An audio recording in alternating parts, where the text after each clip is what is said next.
bail is the rule and jail is an exception.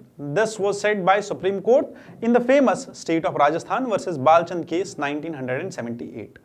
अब ये चीज क्यों बोली थी सुप्रीम कोर्ट ने? इसलिए बोली थी क्योंकि आर्टिकल 21 हमारे कॉन्स्टिट्यूशन का फंडामेंटल राइट्स में आता है और ये आर्टिकल हम सबको right to life and liberty देता है। Now this article was sought about, और इसी चीज के इंटरप्रिटेशन के ऊपर अभी जो रिसेंट मोस्ट जजमेंट आई है जिसमें बेल डिनाई कर दी गई दो लोग की, Umar Khalid and Sharjeel Imam. Now they are accused in the East Delhi riots 2020। ये चीज बोली गई दैट 5 साल ये ऑलरेडी जेल में बिता चुके हैं, अभी तक ट्रायल जो है वो स्टार्ट नहीं हुआ है। अब इन लोगों को बेल मिलनी चाहिए थी और इनके साथ कुछ और भी लोग थे जो अरेस्टेड है और इनको बेल मिल चुकी है। सुप्रीम कोर्ट ने इस बार article 21, section 15 and section 43B UAPA act, इन चीजों को दोबारा से रीइंटरप्रेट किया। अब इस इंटरप्रिटेशन को हमारे लिए समझना बहुत ज्यादा जरूरी है। क्यों जरूरी है? क्योंकि ये चीज हमारे यूपीएससी से रिलेट करती है। ऑलरेडी पीवाईक्यूज में यूपीएससी ने बेल और फर्लो के डिफरेंशिएशन के ऊपर क्वेश्चन पूछा हुआ है। इसके साथ साथ एक और क्वेश्चन इससे पहले भी आया था जिसमें बेल टर्म यूज कर दी गई थी। अब अगर यूपीएससी भी पूछ रहा है और अभी रिसेंट मोस्ट जजमेंट भी आया है और उस केस में जो कि 5 साल पुराना है, तो हमें एटलीस्ट इस इंटरप्रिटेशन को समझने के लिए इस केस को देखना होगा और वही इंटरप्रिटेशन को थोड़ा बहुत एक्सप्लेन करूंगा मैं इस वीडियो में। और इस वीडियो में आप ये जान पाएंगे दैट आने वाले एग्जाम में अगर हमारे लिए यूपीएससी कोई क्वेश्चन बनाता है, कोई स्टेटमेंट बनाता है, तो वो स्टेटमेंट हमारे लिए इजी हो जाए उसको सॉल्व करना। That will be the whole objective of this video. So come again and let's understand what all was this behind the judgment and what are the other provisions which are related to this. I, Shahanshah, welcome you all into Shriram Sai ES, and in this discussion, in the next 10 minutes, we will conclude this video. First of all, let's have a look. The Delhi riots case and Supreme Court denied the bail, and this was covered by both the newspapers, most prominent newspapers which are sought in UPSC preparation, The Hindu and Indian Express. Now let's understand what is this landmark judgment and how it redefines terrorism. It redefines terrorism, and not only terrorism is now through bombs and conventional weapons, but Supreme Court has clearly said this thing.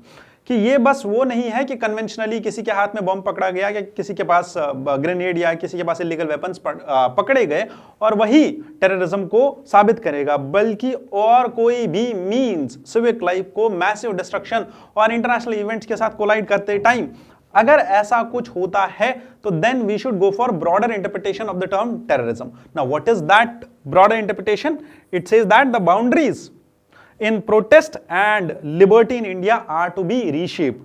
So now we should understand that how to reshape the boundaries, how Supreme Court is going to interpret the boundaries of liberty and protest. Let's understand why the judgment came in place. First of all, it fundamentally changes the definition of terrorism in Indian law.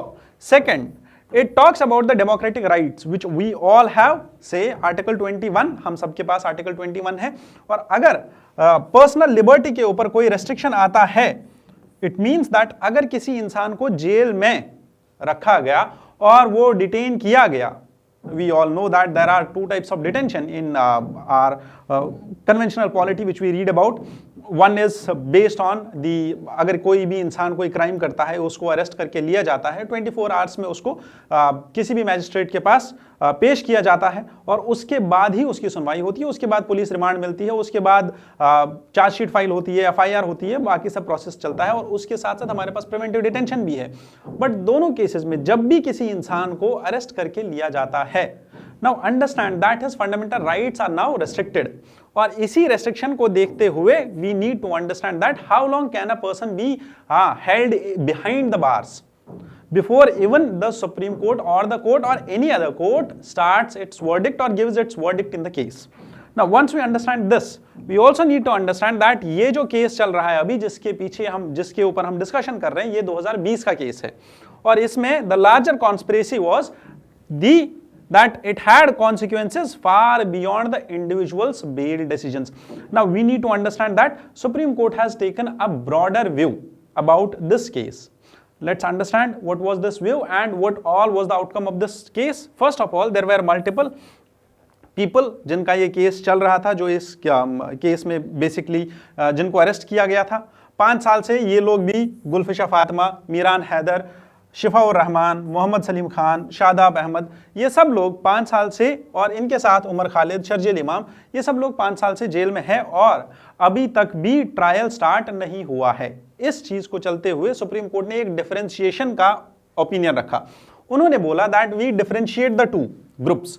These were those people जिन्होंने इसको primarily क्या किया, plan किया, और इनके चलते ही, इनकी guidance में ही सब कुछ हुआ। और ये जो लोग थे they were mayor site level facilitators, और ये वो एग्जीक्यूशनर्स थे जिनको डायरेक्शन मिलती थी और ये लोकल लेवल पे जाके प्रोटेस्ट ऑर्गेनाइज करते थे, बट असल में ब्रॉडर जो चार्जेस हैं वो इनके ऊपर है। So all the accused face charges under UAPA, IPC and arms act. However, the court introduced a hierarchy of responsibilities, and court said that all the accused are, or they are treated but the same. Now understand one more thing which we need to remember, that why are there two fundamental legal issues which we need to understand in this video. First is what is a terrorist act, and another is why jail without a trial. ठीक है? So thereby what is a terrorism or what is a terrorist act? Conventionally we used to define that it is only about like bomb blasts, shootings, or something which can be violent in nature. However, in the traditional definition of terror, it says that कि कोई भी ऐसा act किया जाए जिससे लोगों में दहशत फैल जाए, जिससे लोग जो है वो क्या करें, वो उनके अंदर डर, फियर का माहौल हो। बट वहीं पे सुप्रीम कोर्ट ने ये चीज बताई इस बार that it also can be non violent in nature, but if it is disruptive it can also qualify under UAPA as an act of terrorism. Jail, people can remain in jail for years without trial under UAPA. Does long delays automatically mean bail? Now these are the two questions which I am going to answer in this video. दो questions ऐसे कि कब तक एक इंसान को jail में रखा जाए, क्योंकि इस केस के जजमेंट के टाइम पे कल भी जो आर्ग्यूमेंट्स आए, उन आर्ग्यूमेंट्स में ये बोला गया that section 15 of our this UAPA, which it defines the nature of an act as terrorist act, it does not only is limited to bombs and I would say conventional weapons, but also of any other matter. Now we also need to understand कि इस केस में एक और चीज highlight की गई थी, that was the Najib case. It was back then in 2010 when a group of I would say miscreants, they popularly known as the Popular Front of India, उन्होंने क्या किया, उनने 2010 में एक मलयाली प्रोफेसर थे और वहाँ पे कुछ बॉम्ब्स के इंसिडेंट्स उनने प्लान किए, बहुत जगह पे उस टाइम पे वायलेंस हुआ, उनको अरेस्ट किया गया के नजीब को, और उस टाइम से लेके 2010 से लेके 2015 तक नजीब अरेस्ट रहे। 2016 से लेके 2021 तक इनका बेल डिनाई किया गया, और 2021 में जब वर्डिक्ट आया तो उस वर्डिक्ट ने, कोर्ट ने ये बोला उस वर्डिक्ट में, चूंकि इनके केस में बहुत ज्यादा डिले हुआ है, gross delay was there in trial, therefore it violates article 21 and in this case के नजीब केस, इस केस में रेफर किया गया था Shaheen welfare association versus union of India case 1996 को, जिसमें यह बोला गया था दैट कि अगर बहुत ज्यादा डिले हो जाए तो बेल दिया जा सकता है even in UAPA also. Now let's understand further कि इस केस में क्या हुआ। अंडरस्टैंड, सुप्रीम कोर्ट ने एक ऐसा अप्रोच लिया कल के इसमें वर्डिक्ट में, that supreme court rejected one size fit all approach, and court ने बोला that the uniform treatment of all accused should be abandoned. However we will go for individual examination, each accused, जितने भी इस केस में accused लोग हैं उनका इंडिविजुअल असेसमेंट किया जाएगा। Once this individual assessment will be done, और उस बेसिस पे ही उनका वर्डिक्ट और उनका ट्रायल चलेगा। It created two different categories, one was the masterminds जिन्होंने इस केस को प्लान किया, another was the peripheral participants. As I said, in this case supreme court clearly said that Sharjeel Imam and Umar Khalid were the architects of the conspiracy and its facilitators. However, it said that the conspiracy of the magnitude was such that they were the ideological drivers of it. और उनने ये भी बोला इस पूरे judgement का जो main theme था, it was individualised assessment of culpability. What does that mean? कि हम हर एक इंडिविजुअल को, जितने भी इसमें अक्यूज लोग हैं, उनको इंडिविजुअल बेसिस पे जज करेंगे, उनका रोल देखेंगे इस केस में कितना ज्यादा था, और उसी बेसिस पे उनको बेल के प्रोविजंस को कंसिडर किया जाएगा। One more thing which we need to understand that अब बेल को डिफरेंशिएट करने के लिए ये वाला प्रिंसिपल हमें याद रखना होगा, because just like in polity we remember doctrine of eclipse, we remember doctrine of lapse, और we remember multiple other doctrines, doctrine of principle distance in religion, और any other doctrines which are doctrine of severability, which are clearly mentioned in your traditional books of Indian polity. आपको ये वाले doctrines भी याद रखने होंगे। Individualized assessment of culpability. One more thing, they highlighted, Supreme Court highlighted that conceptualization, direction and orchestration or mobilization was done by these ideological drivers and the masterminds of this event. That is why इनका bail जो है deny कर दिया गया। और उनने बोला जो दूसरी कैटेगरी है, जो उनने दो कैटेगरीज बनाई, दूसरी कैटेगरी में उनने बोला that there were local level facilitators and site level executors, जिन्होंने इस काम को एग्जीक्यूट किया, बट इनका रोल माइनर था, दे वर माइनर पार्टिसिपेंट्स, इसीलिए इनको बेल दी जा सकती है। हाउएवर बेल के ऊपर बहुत ही स्ट्रिक्ट कंडीशंस रखी गई कि बेल दी जाएगी बट इन कंडीशंस के साथ, अगर कोई भी कंडीशन वायलेट होता है तो वो बेल वापस से खारिज कर दी जाएगी और उनको वापस अरेस्ट कर दिया जाएगा। वो कंडीशंस क्या थी वो भी हम इसी केस में, इसी वीडियो में पढ़ेंगे। एक और चीज जो हमने समझनी है, what defines a terrorist act. Court said that one of the key aspect of this judgment was that what constitutes a terrorist act under section 15 of UAPA. Section 15 के अंदर यह बोला गया that it is not limited to the use of conventional weapons such as bombs and firearms.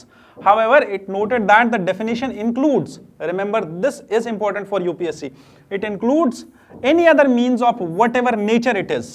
That is how it broadened the term terrorist act.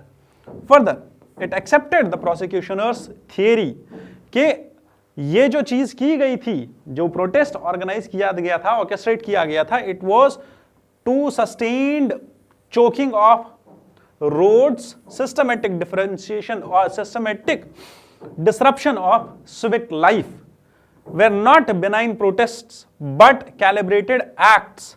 और ये किस लिए किया गया था और किस टाइम पे किया गया था? जब यूएस के प्रेसिडेंट हमारे यहां दौरे पे थे, उस टाइम पे ये चीज की गई थी। तो इसीलिए it is of a larger nature. हम इसको बस ऐसे नहीं बोल सकते कि ये एक छोटा सा प्रोटेस्ट था तो प्रोटेस्ट में लोगों को बेल दे दी जाए, ये जो लोग थे ये बस प्रोटेस्टर्स थे, इनको बेल दे दी जाए। बट सुप्रीम कोर्ट ने बोला नहीं, इसमें एक लार्जर व्यू हमें देखना पड़ेगा।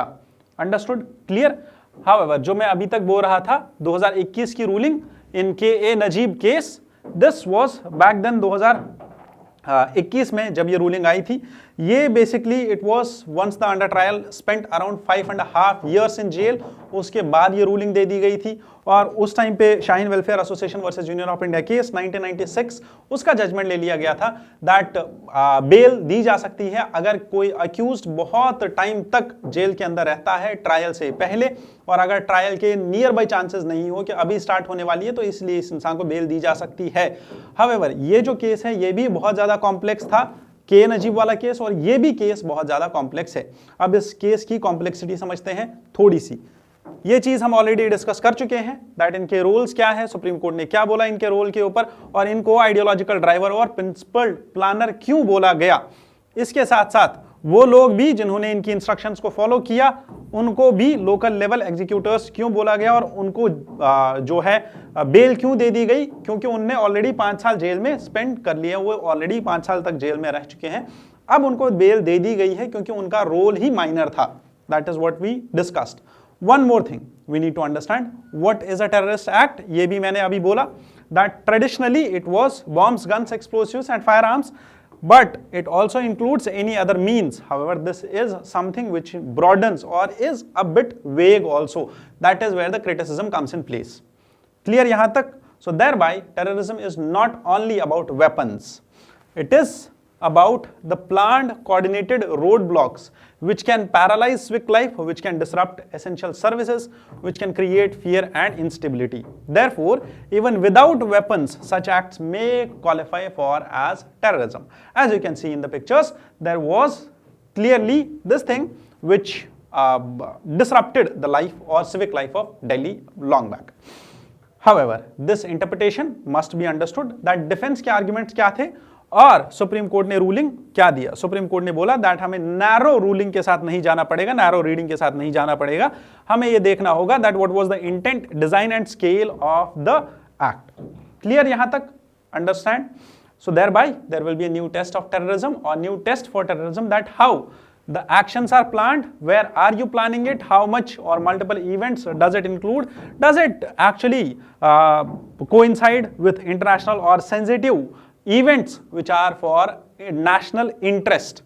अगर उनके साथ ये coincide करता है तो then it might be treated differently. So thereby broader terms में ये देखा जा सकता है that अगर सुप्रीम कोर्ट ने भी इस चीज को हाईलाइट किया दैट जितने भी एविडेंसेस, चैट्स, वीडियोस और जितने भी उस टाइम के विटनेसेस को देखा गया, उन सब के बयान, स्टेटमेंट्स और इन सब चीजों को देखते हुए, चैट्स वगैरह को पढ़ने के बाद ये चीज डिक्लेयर की गई that prima facie it is evident that there might be a larger role and the bail can be denied under section 15 even without weapons.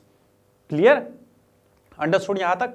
So that is how section 43D of this act, which talks about that if the accusations appear prima facie true, bail cannot be granted under UAPA. Remember this section 43D subclause 5. Evidence review, as I said, Supreme Court already examined chats, witnesses and statements in this case, और उसके बाद ही ये सब चीजें बताई गई है. However, the result was that bail was legally bad and to whom? Only to the masterminds, और जिन्होंने इस पूरे एक्ट को orchestrate किया. क्लियर यहां तक?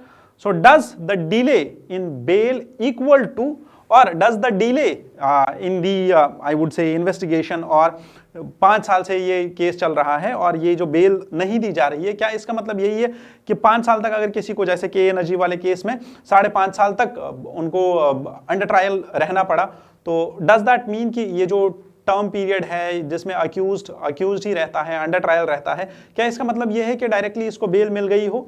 नहीं, it is not the case. The accused's argument was that we were, मतलब उनका ये बोलना था, शर्जील इमाम या उमर खालिद, उनका ये बोलना था 2020 से हम लोग जेल में हैं, ट्रायल अभी तक चार्जेस भी फ्रेम नहीं हो रहे हैं, thereby we invoke the K.A. Najeeb judgment, और उस बेसिस पे हमें बेल मिलनी चाहिए. However, कोर्ट ने बोला नहीं, delay is not automatically equal to bail. If it only triggers closer scrutiny balanced against seriousness of offenses, role of accused, because there are thousands of witnesses, there are thousands of evidences जिनको scrutinise करना है, जिनको अच्छे से देखना है, और उसके बाद ही बेल को, ये बेल के प्रोविजंस को कंसिडर किया जाएगा, उसके बाद ही बेल दी जाएगी. क्लियर यहां तक? बेल देते टाइम जिन 5 लोगों को बेल मिली है, उस टाइम पे सुप्रीम कोर्ट ने कुछ कंडीशंस रखी. Thereby you should understand कि जब बेल मिलती है तो बेल के साथ कुछ कंडीशंस भी होती है.